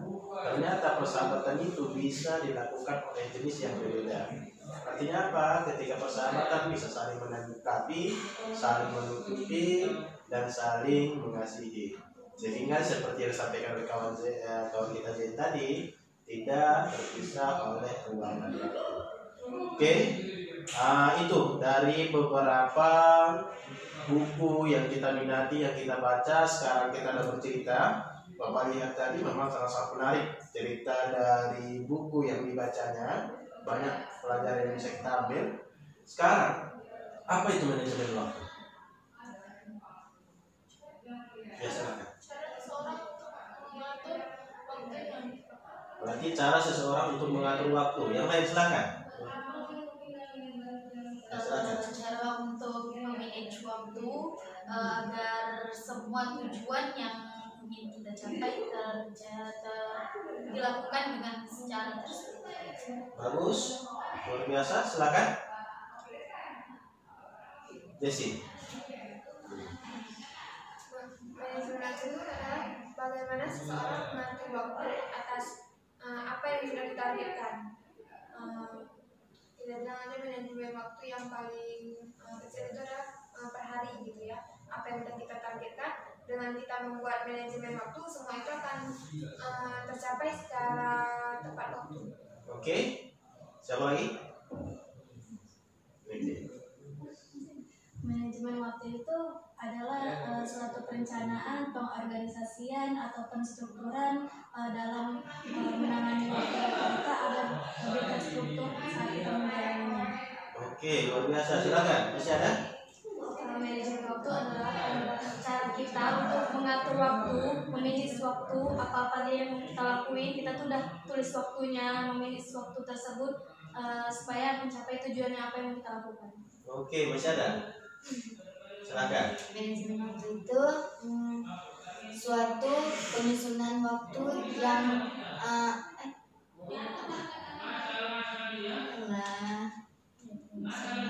penyusunan waktu untuk tujuan tersebut.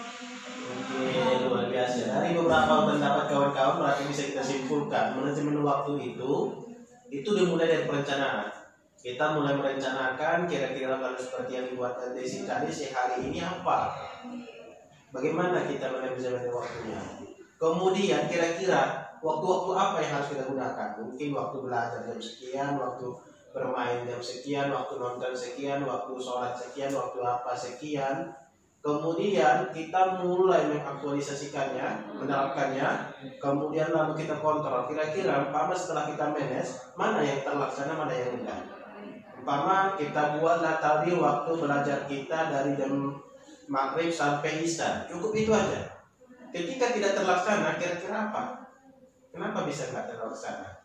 Oke, selanjutnya di saat ini coba bagaimana cara kita memanage waktu supaya ada setiap hari untuk membaca. Nah, istilahnya membagi waktu untuk membaca setiap hari. Pribadi Pak. Iya. Jadi beberapa kita menargetkan dalam membuat target manajemen waktu yang akan upgrade untuk jangka 2 minggu. Misalnya 2 minggu dan upgrade, jadi lebihnya lagi Dara harus buat apa gitu. Jadi yang satu hari itu Dara melakukan 2 kali belajar, yaitu pada selesai sholat subuh dan pada saat selesai sholat asar. Oke, kira-kira waktunya setelah subuh kira-kira berapa menit? Jadi setiap sholat subuh kita ngaji, zikir. Setelah itu kan otak masih fresh, jadi sampai setelah 7 kayak itu Pak, habis belajarnya terus saya mengerjakan hal-hal lain yang di rumah itu setelah asar. Jadi kita udah siap bersih-bersih sholat gitu. Terus baru belajar dari siap asar sampai jam 4:30 jam atau jam. Oke, luar biasa. Silakan. Yang lain? Silakan. Kalau Desi di rumah itu memang biasa Desi kayak ada kertas kecil kayak anak yang kecil gitu untuk kita tancapkan di gavel. Tempel ya. Jadi nanti misalnya kan kayak Desi suka baca novel gitu. Jadi misalnya ada keluar novel apa gitu yang terbaru. Biasanya nanti Desi tulis judulnya di kertas itu dan Desi tancapkan berarti buku itu yang belum Desi baca gitu. Buku apa yang belum Desi baca. Terus kalau untuk belajarnya gitu itu biasa Desi habis isya karena memang waktu luang Desi itu memang di habis isya gitu. Kalau misalnya siang itu nggak sempet gitu karena tuh Desi kan jualan gitu buat cemilan. Terus juga pagi kakak jual sarapan, jadi habis subuh itu Desi habis sholat nggak sempet kalau untuk baca, kecuali kalau ada ujian pasti Desi baca habis subuh. Tapi kalau misalnya lagi dengan waktu kayak gini Desi nggak baca kalau misalnya habis subuh. Jadi yang paling banyak memang waktu luang itu habis isya Desi memang usahakan sampai jam 10. Tapi karena Desi kalau keras kepala gitu, kalau misalnya Desi sudah suka sama buku apa, itu manajemen waktunya belum teratur sih. Misal bisa sampai begadang hanya menyelesaikan satu buku itu. Oke, yang penting ada tiap hari ya. Ada. Oke, silakan. Yang lain. Nah, kalau Tasya manajemen waktu hampir sama kayak Desi tadi. Tasya memang sebenarnya kurang suka membaca, tapi usahakan untuk membaca setiap harinya tuh 5 menit aja untuk Tasya baca. Tasya lebih suka baca komik, jadi Tasya kasih daftar di HP ya. Tasya dari HP kasih daftar HP-nya. Oh, komik ini mau dibaca, seru. Jadi Tasya menjadikan untuk abis isya. Waktu luangnya sangat kosong tuh, nggak ada jadwal apapun, nggak bersih-bersih rumah, cuman bisa tidur kadang, nonton TV. Daripada nonton TV, Tasya membaca 5 menit ya Tasya baca. Habis itu udah Tasya tutup. Yang penting Tasya udah baca. Kalau emang Tasya suka dengan bacaan Tasya, bisa sampai semalaman, sampai besok Tasya baca lagi. Oke, luar biasa. Silakan. Oke. Lain Pak, cara manajemen waktu supaya kita bisa membaca untuk setiap harinya. Ada berbagai cara supaya kita bisa manajemen waktu untuk membaca setiap harinya, yaitu dengan yang pertama dari yang Zain baca di di artikel-artikel, yaitu dengan cara bangun lebih awal atau tidur lebih lama sedikit, misalnya bangun 10 menit lebih awal dan tidur 10 menit lebih lama. Dan begitu dengan waktu 20 menit itu yang tersisa itu kita bisa menggunakannya untuk membaca hal yang ingin kita baca. Itu yang pertama. Lalu yang kedua, menargetkan buku apa yang kita baca. Jangan dia campur adukan. Kita saat sudah membaca satu buku ini, satu judul ini, jika belum selesai, maka biasanya kita sambung lagi sampai selesai. Jangan kita campur adukan, karena kalau tidak kita akan mencapai bawah juga pelajaran-pelajaran yang kita ambil. Lalu yang ketiga, kita bisa menggunakan me time kita. Me time itu waktu kita sendiri, waktu kita meningkatkan hobi kita, dan disitu kita bisa menggunakannya untuk membaca gitu. Lalu juga ada saran yang keempat itu menggunakan, menyisihkan atau menyisakan waktu barang beberapa menit, sekitar 20 menit untuk membaca setiap harinya di saat waktu senggang yang pastinya ya, dan menggunakan lokasi atau tempat yang kita nyaman kita tempati saat kita membaca tersebut. Nah, kalau dari di sini manajemen waktunya itu seperti setiap harinya, insya Allah mulai dari hari ini insya Allah dari akan manajemen waktu. Dari dulu juga dia sukanya itu di waktu sore hari. Jika sudah selesai semua sholat mandi dan cuci piring, terus saya ambil buku, dan lokasinya itu di ruang tamu. Ruang tamu itu kan ada jendela itu menghadap ke barat, yang dimana kalau misalnya udah sore itu kan senja nampak di situ. Jadi saya suka suasana di situ, duduk di sofa itu melihat sambil di samping saya itu pemandangan senja sambil baca buku, jadi itu kayak terasa lebih berwarna lagi gitu kita dalam membacanya, terasa punya feel yang berbeda gitu, kita pun tangkap dengan apa yang kita baca. Oke, masih ada? Silakan. Dari Masya ada baca di artikel. Jadi kalau sebelum tidur itu kita harus membiasakan baca buku 1 jam, karena katanya di situ orang yang seperti itu dijamin orang yang akan sukses. Karena apa? Ketika kita tidur dan apa yang kita baca itu kan kita berimajinasi, dan itu bisa mengasah otak kita selagi tidur itu. Lalu yang sering Najla lakukan juga subuh juga, itu memang waktu yang sangat bagus di mana ibu hati kita itu terbuka, dan apa yang kita baca itu bisa kita pahami. Oke, masih ada? Silakan. Ulfa. Nah, kalau caranya meminta bantu sama mama. Dan 3 hari yang lalu setiap habis asar selalu bilang sama mama kalau ingatin lupa untuk menyisihkan waktu untuk membaca. Dan itu? Oke, udah. Oke, itu mungkin pasti setiap orang berbeda manajemen waktunya untuk membaca. Beda orang pasti berbeda. Bahkan keasikan dalam membaca pun pasti berbeda. Kalau kayak Bapak itu memang suka biasanya setiap bangun tidur pasti membaca. Baca sampai menjelang kapan waktu ke sini. Kemudian ini yang rutin. Kemudian saya memang membacanya tidur. Kalau ingin tidur membaca. Baca biarkan dengan tertidur dengan membaca. Tapi memang belum teratur juga sama. Tapi kalau yang paling bagusnya itu memang disiapkan waktunya, memang rutin, baik dia bangun tidur, baik setelah asar, baik setelah menjelang tidur, itu memang ada setiap hari yang dibaca. Karena saya memang gini istilahnya, merasa rugi ketika hari ini nggak ada ilmu baru yang saya dapatkan. Istilahnya nggak ada yang saya baca, nggak ada yang saya pikirkan. Terutama tadi memang banyak dari berbagai, ada yang suka baca novel, itu biasanya orang baca novel cara ngomongnya itu kuasa katanya semakin bagus. Ada yang baca tentang wawasan, buku, pelajaran, komik dan lain sebagainya. Intinya apapun yang kita baca itu pasti bermanfaat. Tanpa terlihat, tanpa terkecuali, apapun bukunya. Nah, itu pasti ada manfaatnya. Mungkin karena bimbingan kelompok kita ini akan segera diakhiri, sebelum kita akhiri silakan kita menyampaikan kesan dan pesan terhadap bimbingan kelompok ini. Kesan hari ini tuh buku-buku yang kita baca. Kayak tadi jujur Desi jarang sekali baca buku yang Najwa baca. Itu Desi punya juga bukunya, tapi karena dari mata kuliah pun buku itu jarang terpakai gitu. Maksudnya di dalam buku itu agak berbelit gitu bahasanya, maksudnya kayak kurang ngerti gitu kita. Jadi buku itu masih tersusun rapi di rumah. Malah Desi sering membaca buku yang apa sih buku apa bimbingan konselingnya yang salah Pak Malimbun yang Dasar-dasar BK. Dasar-dasar BK. Jadi buku bimbingan konseling Islam ini jarang sekali Desi baca. Jadi dengan Najwa baca kan, oh rupanya di dalam buku itu ada yang menarik gitu, rupanya dalam buku itu ada yang gitu.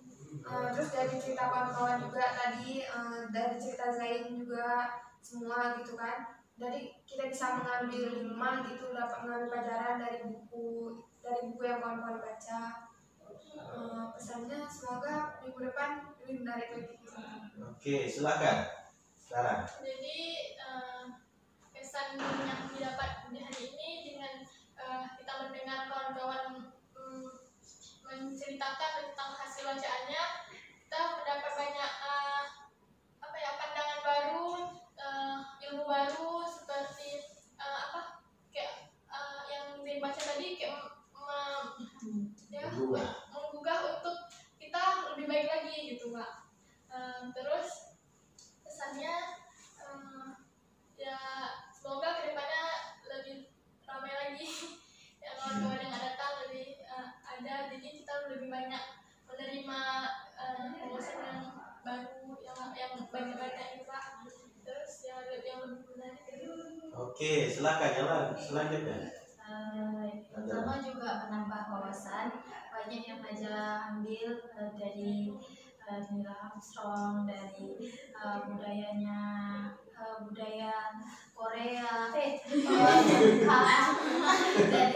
dari Laskar Pelangi yang begitu semangat menempuh pendidikan. Intinya membaca itu memang sangat bermanfaat dan ternyata apa pesannya itu bukan bimbingan terakhir ya, langsung kayak ini bukan kita aja yang melakukan bimbingan ini, nanti kita yang udah kita dapatkan ilmu dari bimbingan kelompok ini bisa kita salurkan ke teman-teman yang lain. Oke, luar biasa. Silakan, Natasha. Kesan saya dalam bimbingan kelompok ini, yang pertama sekali ya menambah ilmu baru bagi saya. Alhamdulillah dapat ilmu baru dari Nazla, Dara, Desi, terus Zain, terus ada Ulfa, dapat ilmu baru dari mereka semua. Terus untuk kesannya mungkin kedepannya lebih interaksinya lebih aktif lagi. Terus ilmu yang dapat kita pelajari di sini dapat kita salurkan di luar juga, mungkin seperti itu. Oke, silakan. Ulfa. Kesan apa yang pertama yang mendapatkan wawasan baru dari tidak suka membaca menjadi suka walaupun sedikit. Lalu dapat termotivasi dari cerita Zen, cerita kawan-kawan semua, yaitu membuat lupa untuk memperbaiki lagi diri ke depannya. Pesannya ya semoga minggu depan ramai lagi, akan lebih menarik. Oke, luar biasa. Tepuk tangan untuk kita semua dulu. Oke, karena bimbingan kelompok kita sudah selesai, kita akhiri. Assalamualaikum warahmatullahi wabarakatuh. Waalaikumsalam.